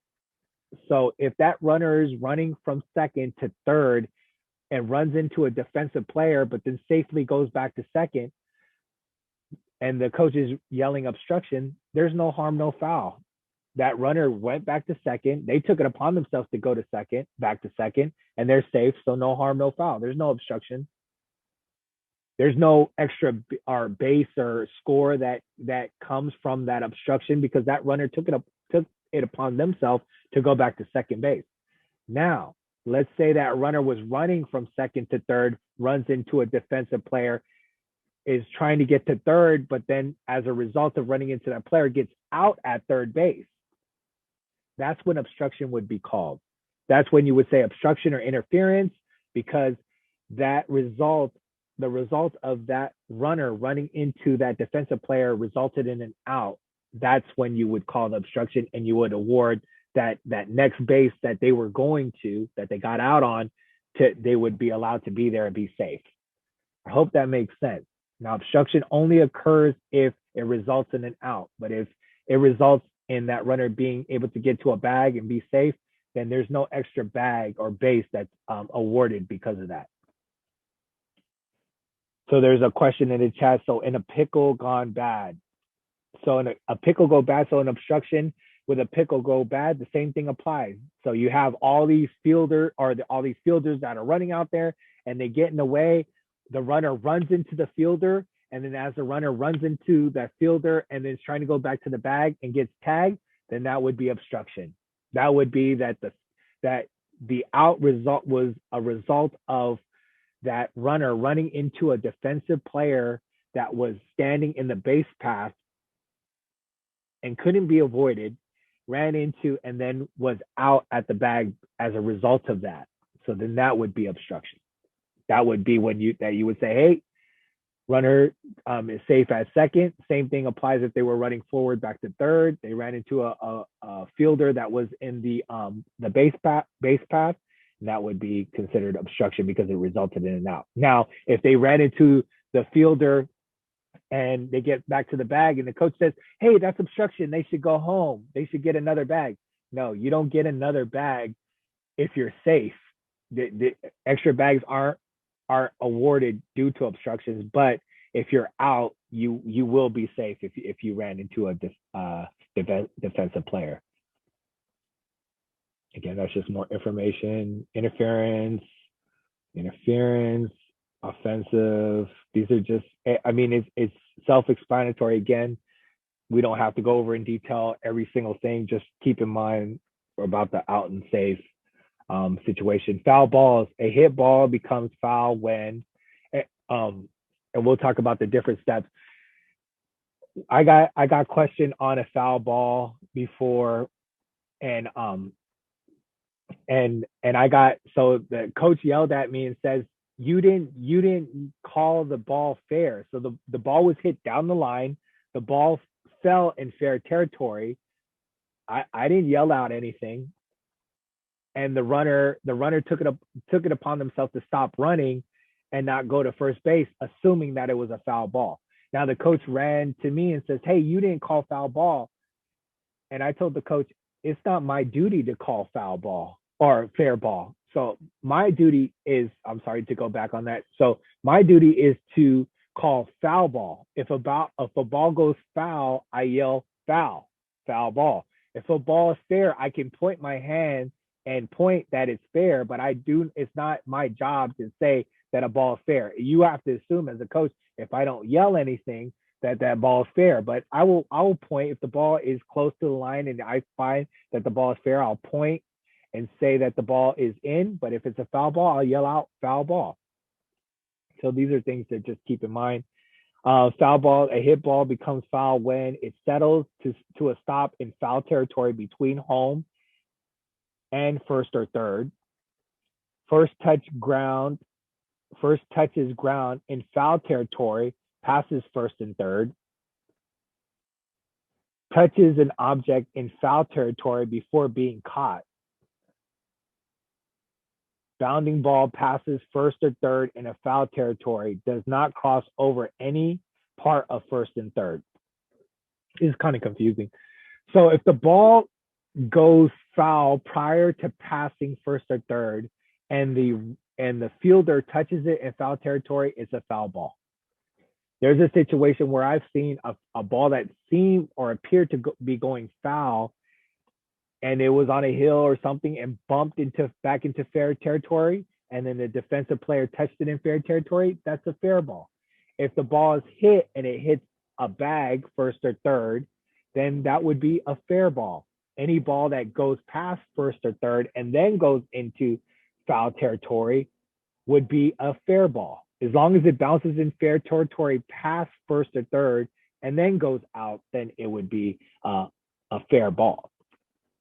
If the defensive player makes a play on the ball and it bounces off their glove or their chest and then goes to foul territory, is that a foul ball? No, it's a fair ball because that ball was touched first in fair territory and then pushed to foul territory. So that would be a fair ball. So these are things that you just have to keep in mind. Who makes the call? Plate umpire typically. Sometimes third base. I'm not going to go over that because that's going to be confusing because we don't have a plate umpire. Pitch ball goes into dead ball territory. Balls in dead immediately. However, balls go into dead ball territory. Umpire immediately calls timeout. Okay, this is important because we have a lot of fields that are crazy out there where it gets past the first baseman and it can roll into the woods or into the bushes or whatnot. In the beginning of the game at the plate meeting, that's when you determine the field of play. So you either get out there and you have your plate meeting and you say, okay, the ball field, the fair territory is going to be fence line extended, meaning that the dugout has a fence, and you're going to say that fence line, just pretend or imagine that this fence goes all the way to the end of the field on the first base side, and the same thing on this side. And so you're going to determine what the game of play is going to be, not meaning the fair and foul territory, meaning the game territory. So the field, the whole field. So foul, the fair part and the foul part. If that ball goes outside of that area, that ball that goes outside can then be called dead. So once a ball is determined dead, you can award a base. I know there's sometimes you get two bases if it goes into the dugout, whatever, blah, blah, blah. We're just going to award one base. So if a ball gets past the first baseman, goes into out of bounds territory, then we just call timeout. That ball is dead. We just award one base. A ball is being thrown back to somebody and that ball goes into the dugout, timeout. That ball is dead, and award one base. Pretty self-explanatory. If you have any questions on that, put them in the chat. The same thing. Thrown ball goes into dead ball territory. Again, timeout, award one base. Foul tip. A foul tip is not the same as a foul ball. A foul tip can be considered exactly the same as a swinging strike. Balls remain live, so don't call foul ball. Runners can steal, can count as a strike three, batter out. Okay, so what this means is that I've seen this happen with a lot of umpires out there. If a batter swings and tips the ball and the ball gets away from the catcher and it's not caught and gets by the catcher, that is a foul tip. That means that the ball is immediately dead. It's a foul tip. You get the ball back to the pitcher and you put the ball back into play. Foul tips are dead ball. Now, if less than 3 strikes, the batter swings, tips the ball, and the catcher catches it, that's still a live ball. That ball is still live. So the runner has the option of still running on that live ball. The difference is that the catcher caught the ball. So if the ball gets by the catcher, that ball is a foul tip. You stop it, get it back to the pitcher. Runners don't advance. If the catcher catches the ball, that's still a live ball. The runner has the option of going to the next bag if they're trying to steal. Now, again, remember, drop third strike is in effect with less than 2 outs. So if a batter is batting, strike 3, the third strike is dropped with 0 or 1 out. That runner has the option of running to first base and the ball is still live. Got that? So drop third strikes in effect, but with 2 outs after that third strike, that batter's out and it's 3 outs and the inning is over. Now, this is one that you're going to get questioned on. Let's say you have 0 or 1 out. There's a runner at first base and then that ball is dropped. That third strike is dropped.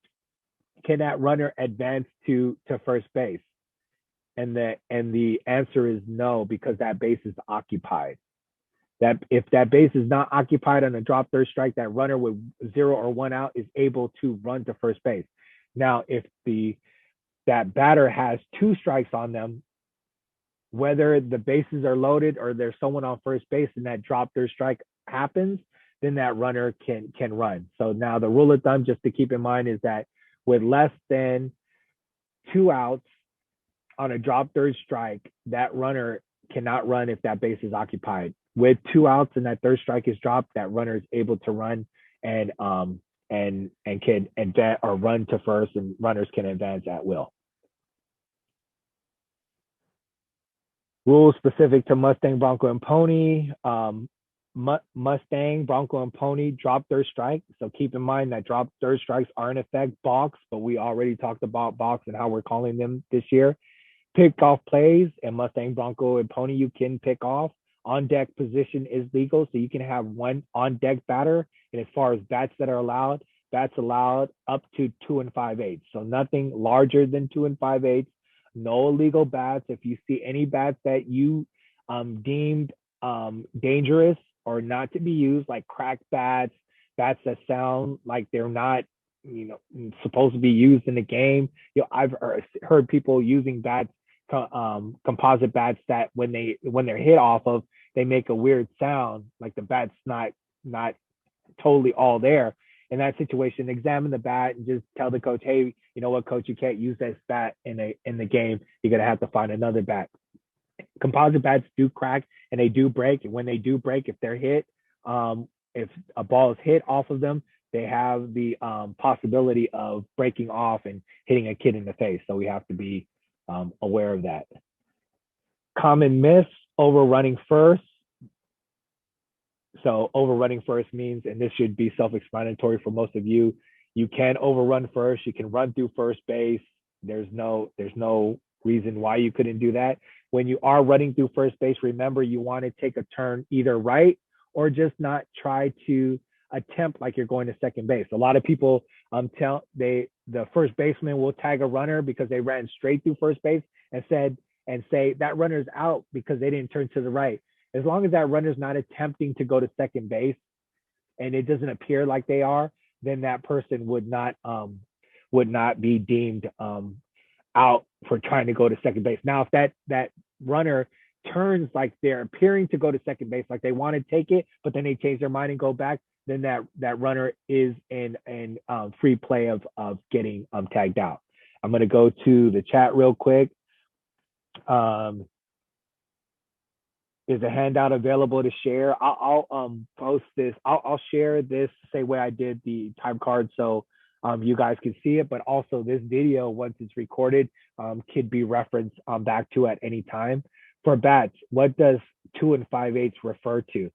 2 5/8. If you read the barrel of the bat, it'll have the dimensions on the bat, and it's either going to be 2 inches, 2 1/4, 2 1/2, 2 5/8, but ever so often you'll see a 2 3/4. The 2 3/4 are the jumbo barrel bats, and we don't allow the jumbo barrel bats in the league. So anything over 2 5/8, meaning the barrel size, are not allowed in this league. Anything over that. Excuse me, I just sneezed. Other common myths, balls and dead or ball is dead on a foul tip. Batter's hands are part of the bat. Is always a strike. It's always a strike if a batter doesn't pull bat out of the strike zone on a bunt attempt, and others. COVID rules. Oh, dude, we're almost at the end. This went back quick, in which we're on time. Okay, COVID rules for this year. Sanitize hands before the game. These are what we're looking out for the teams to do and the coaches to do. We'll have one for us, but this is what we're keeping an eye out, being vigilant, but at the same time, we're just making notes on our card if we're seeing things that aren't being done properly. Or if you think it's a danger, you can properly approach a coach and say, hey, coach, just a reminder, you're supposed to sanitize the bats and the stuff beforehand. And you would usually talk about that at the plate meeting and let the coaches know, hey, just to make you aware, which you probably already know, but just to remind you, sanitize your hands before the games, meaning the players and the coaches. One parent may stay and watch the game as a spectator. Again, these are things that you can mention to the coach at the plate meeting. All participants must wear masks. And I know that, I think I've seen that one of the questions in the chat about that. All participants must wear masks. Right? So I'm going to say all participants must wear a mask. We do understand that it is hard to breathe with a mask, and we will take into consideration that players may need to lower their mask in order to breathe. Totally fine, but all participants must wear a mask. 6 feet apart when in the dugout. No group post game stacks. So you know how like a lot of the teams at the end of the games, they like to meet up and have snack time in the outfield. None of that. Immediately following the game, the team is asked to remove their stuff from the dugout, and we need to prepare for the next game. We have 30 minutes in between each game to do so, but they're asked to immediately exit after their game.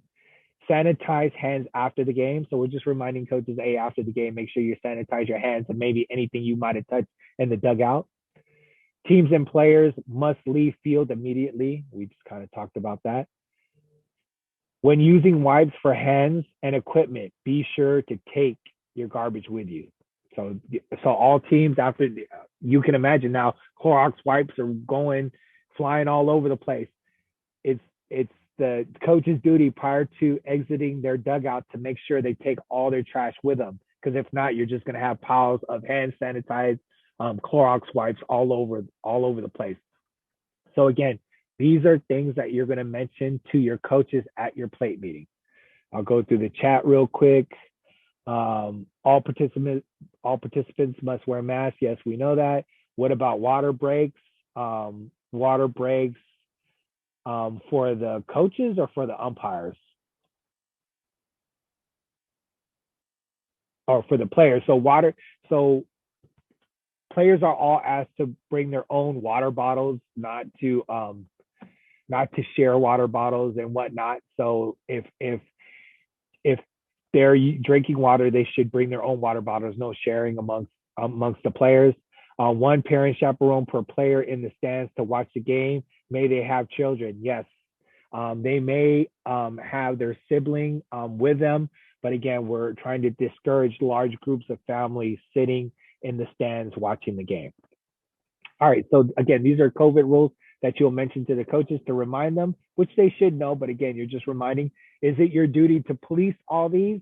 No, we don't expect you to go into the dugout yelling at parents to stay 6 feet apart. But again, these are things that you have to be aware of to let and remind coaches and also us if it's happening on the field.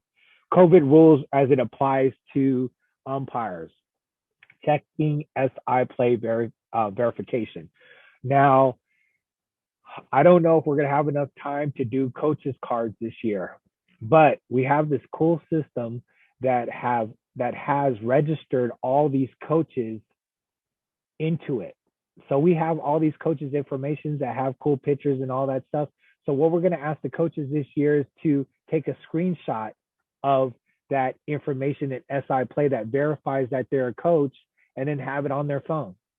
Now, does this mean we want you to run around and check everyone's coach's verification? No. But if there's ever a question on a coach, volunteer, or anybody on that field, it's your duty as an umpire to make sure that these coaches are verified coaches and that they're in the SI Play system. So you would simply go up to a coach and say, "Hey, coach, I was just asked to verify your coaching credentials," and they should have a screenshot on their phone that they can show you and say, "Here you are," and then you just say, "Thank you very much," make a note on the card that they're verified, and that's it. And why I say this is you might have a situation where you have 10 adults on the field along with 16 players, and then all of a sudden now you have close to 30 people all crammed into a dugout, and we can't have that. Most of these teams have at most 2 coaches registered to them, and we want to keep it as such with two adults in a dugout at a time and with players. So this might be a situation where we have to verify that all coaches that are in that dugout are meant to be in that dugout, meaning that they have verification. So that might be one situation that will happen. Scorecards, important for you guys. This is how you get paid, right? Scorecards are turned into Mike Weiss immediately following a game. If you have 2 games, 3 games in a row, and you want to wait to the completion of all 3 games to send in your cards, you're welcome to do that, but you have to make sure that those cards are submitted to Mike right away, meaning following your end of our completion of your last game of that day. Again, that's how you get paid. That's how we get the information. That's how the coaches verify scores, so on and so forth. So those scorecards are very important. Again, I've put in the chat the link to those scorecards. So you should have all of those. You can print them out and have them ready for the game. And umpires that have done this in the past, you know how to fill them out. Have coaches prior to the game starting, you hand them that sheet and you tell them, "Hey, can you fill out your roster on this sheet?" Do the same thing for the other team. Make sure they put all their names on there. You keep track of the score in between innings. Yeah, the coaches verify the information at the end of the game and put in any pitch counts for their pitchers on that sheet. You take that sheet at the end, you take a screenshot, and you send it to Mike Weiss, and you just got paid. You just got paid, and we just got the information, and now that's proof that that game had an umpire, and you were there, and so on and so forth. Umpires must wear masks. Umpires are required to wear masks at all times. Balls and strike counter. We recommend that all umpires have a ball and strike counter. It's hard to keep track of balls and strikes without one. This is an investment into your umpiring future. If you don't have one, get one. Balls and strikes. Counter is very important, keeping track. There's nothing worse than going to an umpire that doesn't know how many balls and how many strikes there are. So balls and strikes. Game balls, important information. Game balls are going to be provided by the umpires this year. Now you might ask yourself, well, how am I going to get game balls? The Mustang and Bronco and Pony games are going to be scheduled at a certain amount of fields this year. So a low amount of fields this year. So they're not going to be spread out all over the place. We're only going to have 2 locations for a Bronco and 2 locations for a Pony, and maybe 3 locations for a Mustang division game. So we're going to have a commissioner from San Francisco Rec and Park go out, bring a bunch of game balls in a bucket. It's going to be your duty prior to your game starting to find that commissioner, get a couple game balls, put it in your umpire bag, and have them ready to go. Because you're providing the game balls this season during the games. Again, find that commissioner at that site. They will give you game balls.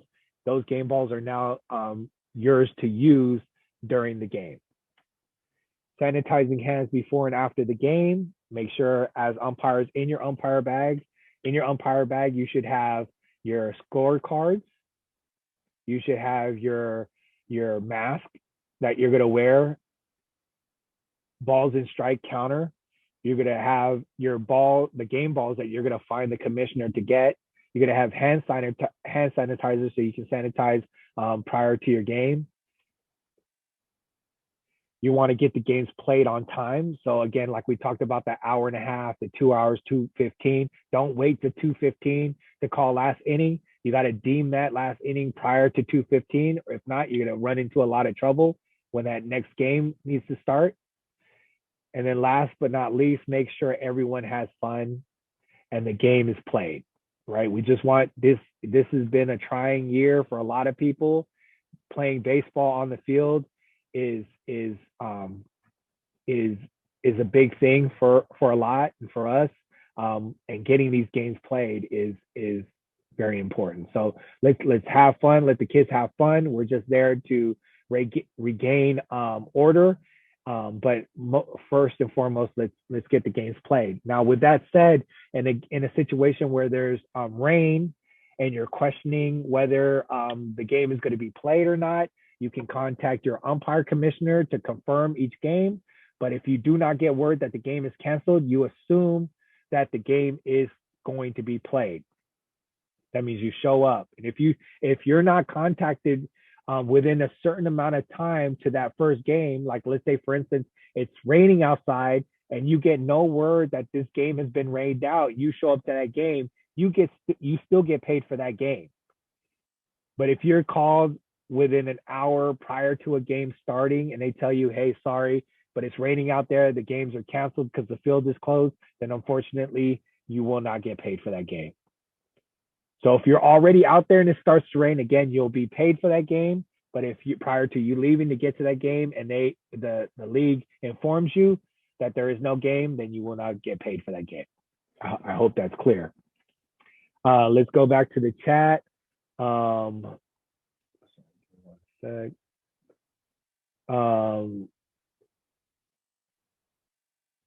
Will we be given gear? Now this year there is no gear because you're not behind the plate. If you're in need of something, we can give you, like, if you need a counter, we do have counters available. If you're new to the league, we do have umpire shirts that we can give you. If you have any need of any equipment for umpiring, email me after this meeting, and I will meet up with you, or we'll figure out a way to get all this stuff to you.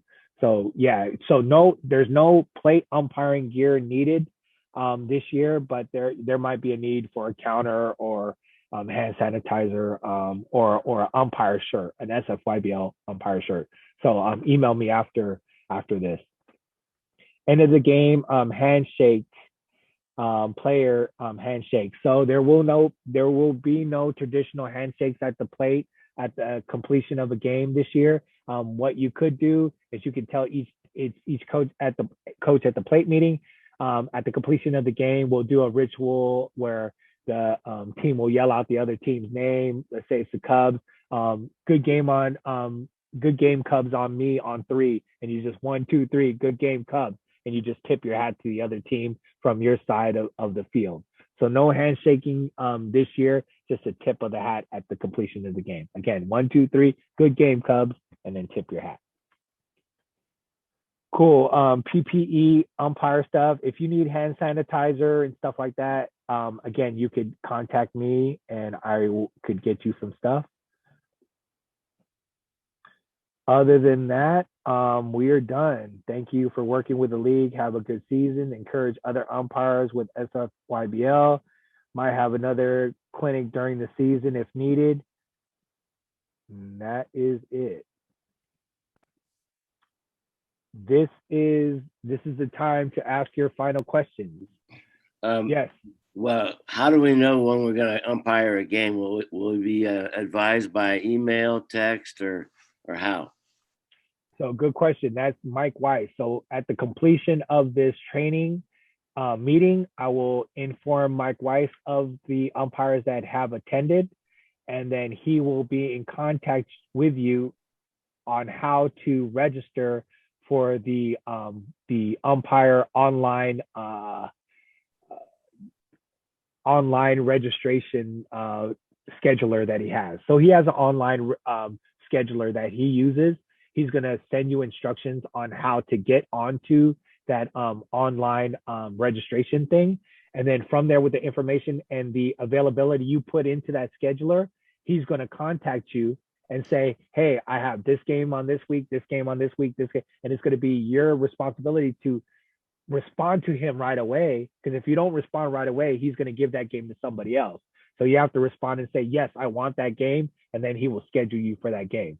So be on the lookout. Each week, he will send you an invitation and say, hey, James Dresser, we need you for Saturday at 10 o'clock at Crocker Amazon. Can you do it? And then you just clearly click yes, and then he schedules you for the game. Okay, thank you, Jared. Yeah, so be on the lookout for that. Again, if you are new to the league, meaning you've never umpired with us and you've never been in contact with Mike Weiss, please email me at the completion of this training so I can make sure that Mike gets you an email on instructions on how to get to that umpire scheduler program. So does Mike have all the emails of us at the meeting here, or do we need to? He does, but we want to make sure that he does. So Okay. if you're returning, he has it, and I know for sure he has it. There may be a gap. I was like 2 or 3 years ago, so there was like a year off because I was coaching. So I'm not sure. So have you ever done the umpire scheduler before? I think I may have. It's kind of vague. It was like about maybe 3 years ago, 4 years ago. Yeah. So you want to email me to make sure. Okay. Cool. Yeah, Cool. and then also there was a thing in the chat. Maybe your email changed, so he's Yeah. not getting your information. So just email me on the side of erring on the side of caution. Just email me and make sure that I have your email so I can give it to Mike. Okay. Any other questions? What's my email again? My email is, and I'll spell it out. It's my name, Gerald, GERALD .reader, READER at sfgov.org. Gerald.reader at sfgov.org. Yep, and Delsa just typed it in the chat for you if you need it. Yes. Yeah, I have a question. Yeah. I was in the shower. I don't know if I missed it, but is the pay rate the same? How does that work? Are you required to do 2 games when you show up? Not required to do 2 games when you show up. If for one umpire at a Mustang Bronco game, the pay rate is $52.50 for a Mustang Bronco. For a pony division, it's $67.50 per game. If you are new to umpiring, you'll most likely see a lower division, like a Mustang lower division until you get good, and then you might be asked to go to a pony division. Most pony division umpires are umpires that have been doing it for a while, that are veteran umpires. Also umpires that aren't the same age as the players that are on the field. So if you're 14 years old and you're trying to umpire another 14-year-old, that won't happen. If you're a 14-year-old, you'll probably be umpiring in a Mustang division, age that's lower than you. If you're a veteran umpire and you've been doing this a while, email me and let me know so I can get you on the radar of Mike Weiss. So when he's scheduling out these pony games, which is the higher division, he knows who you are and he can start scheduling you for those games. So I have it. Last year, I umpired the Fast Pitch Girls League last year at Crocker Amazon. So you umpired the Fast Pitch softball league or the hardball? Hardball. Which division?